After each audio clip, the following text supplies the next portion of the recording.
So good morning.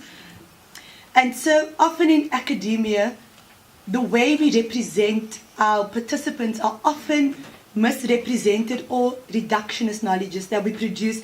And so if you're anything like me and your interest lies in race, gender, class, or sectionality, then you know that these influence lived experiences. It speaks to how people see the world and how the world sees them. And so in this presentation, I would just like us as researchers to critically think about how we write about people and what kind of knowledges we produce, and obviously the implications of the knowledges that we produce about certain people. So I propose that we critically use Black feminist thinking, specifically intersectionality, because it helps us move away from reductionist ways of looking at people and looking more at how complex people are and how complex their communities are as well. So I'd like to just look at some of the dominant reductionist knowledges that exist around one specific Black community that I look at. And obviously when I talk about Black, I'm speaking of all groups that have been oppressed by the apartheid system. And so to just help us unpack these dominant narratives, I'd like us to just think of the term that Shose did bring, Floretta brought it up, called epistemic violence. And this just means that we as scholars tend to reproduce, or we tend to create people in certain ways. So we start to write people in particular ways, right? And obviously this has implications for those people. And so I'm going to look at one particular place. And so for my PhD, I'm looking at a place called Bishop Lavis. And it's a place many people, can I ask how many people know Bishop Lavis? Okay, really a lot of people. So for those who don't know the place, it's kind of 20 kilometers away from CBD, and it's a place that's in between Boonzaier and Belhar, situated sort of there. And so when I tell people, they ask Simone, what's your PhD on? And I'm like, no, I'm going to do Bishop Lavis. They're like, no, Simone, you need police escorts. People are going to shoot you there. People are going to rob you. Are you sure you want to do work there? And it speaks to this, who do we research? Who can we research? Who are we allowed to research? Because if we go there, something could happen to us. But it speaks of, there are people who live there. There are people who call this their home. But now people are like, no, you can't research that place because you could die. As if that, like, I can't die in Claremont or in Kenilworth. And so it got me thinking around this knowledge that we produce on particular places and particular people who live in these places. And if I look at the literature on Bishop Lavis, it's constructed as a place of poverty, a place of the unemployed, of the uneducated. It's a place of risk. It's a place filled with gangsterism, right? This is how the literature constructs it, and also how the media constructs it, right? But for me, Bishop Lavis means a little bit more. It's a place where 4 generations of my family have lived. It's a place where, from my grandmother's road, there was this place called Rowland's Yacht. And a yacht is like a little tavern where people go to socialize. And that's where I learned how to jazz, I learned how to dance, I learned how to play pool, I learned how to play marbles. And so that place has value for me. I have experiences there, I have memories there. And yet the literature doesn't look at that. The literature just produces this place as violent, as risk, right? But this has implications for those people. And similarly, the people who live there, so-called colored people, because in the apartheid regime, it was a place where so-called colored people were put in, and subsequently a lot of colored people still live there. And so, so-called colored men, because I look a lot at the colored masculinity, and so that's what I focus on particularly. And so if we look at media and the new movies that come out, right? We think of Nume Scully, we think of Four Corners, The Devil's Liar, The Incarcerated, and what do we see again? It's the so-called colored man who's the gangster. He's again constructed as violent, as a threat to society, as if you see him, run away because he could do something to you, right? But that has implications for people, right? And it's not only the media.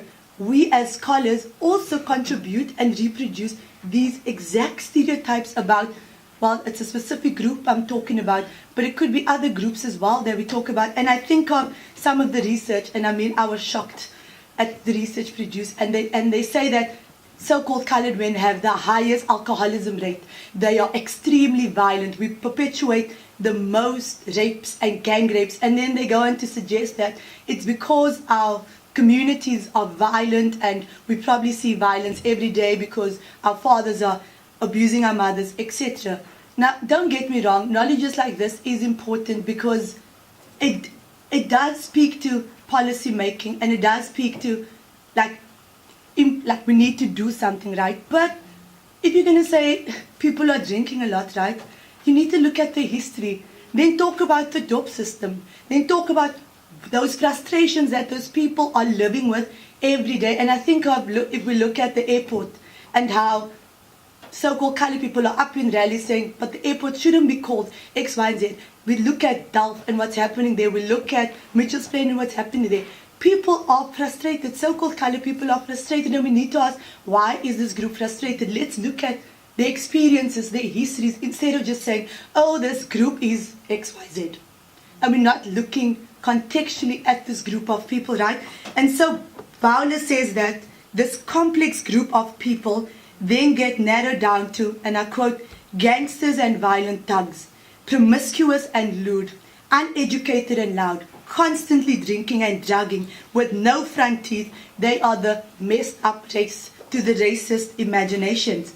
Now, these have real consequences, and I think of my master's research, and I did work with sex workers who were black men, and the one man spoke of a narrative, and he told me, you know, Simone, I was walking in Gordon's Bay, and I was walking behind these two white women, and they just looked behind, and they saw me, but they were walking normally until they saw him, and they started sprinting away. So he was infuriated. He's like, why are you running? Like, you don't even know me. So he runs after them. He ran after them, and the police officer sees this black man chasing two white women. So the officer like stops them, and the officer's like, what's happening? And he's like, no, ask them why they ran. Ask them why they ran. And he's like, no, they just kept quiet. And he's like, no, it's because I was black, and you thought I was a threat. I was going to harm you, and so you ran, right? And this it's not a singular narrative. I mean, if I look at other narratives, one man said he went to a club, and the white man before him didn't get searched. When he went off, he even had to take off his shoes because they were scared he was hiding things in his shoes. And I mean, this was a sex worker, but Jimmy Nevis, who's a famous so-called colored singer, experiences the same thing. He says he has to phone ahead to say, okay, Jimmy Nevis, this is how he looks. He's coming here, so please, you know, he's a singer, don't fully search the man because, you know, and so, but the point I'm trying to make is that the knowledges we produce have real life implications for the people we write about. And as scholars, we tend to think that it's us and it's them, and we can write about them in any way we deem fit. But I would like to propose that we think differently around the participants and how we write about people. And one way, as psychologists, we can start to write differently about people is to use what Black feminist theories have called the intersectional analytical tool. And I get when Professor Lewis says that some people interpret differently, so I do hope that I interpret it correctly and I use it probably. So what I propose is that because intersectionality says that people are more complex than a singular narrative, right? I'm not just violent, but I've come to this violence, or it's been a product of history, of colonialism, of slavery, of my race, of my gender, of my age. I'm seen a different way. And so in order to protect myself or create this image, I have to produce this something, right? And so intersectional analysis as a tool can help us to then unpack these complex lives and then write about these complex lives in ways that won't reduce the participant down to just this singular narrative, right, which is reductionist and then filters through the media and then through other forms of knowledge. And so that is how I would like to conclude. I think my thing was very short, but it's okay. Actually, I'd like to conclude with one quote by one of my supervisors, Boonzaier, when she offers an important critique when she states that many knowledges produced has constructed historically designated spaces where Black people in apartheid lived and still live as spaces of risk. By only doing research on spaces with poor, unemployed Black women and men, it creates this perception that these are the only spaces where social problems occur. This, she argues, then further reduces the lives of the Black people who live there and further stigmatize them. So my suggestion or my proposition is that we start to move away from these reproductions of certain knowledges, and we look for, like Halle said, the happy stories or the alternative narratives to these dominant narratives that exist. And I propose that intersectionality and Black feminisms, even African feminisms, can be used as a tool for us as critical scholars to start to do the necessary work. So yeah, that's me. Thank you.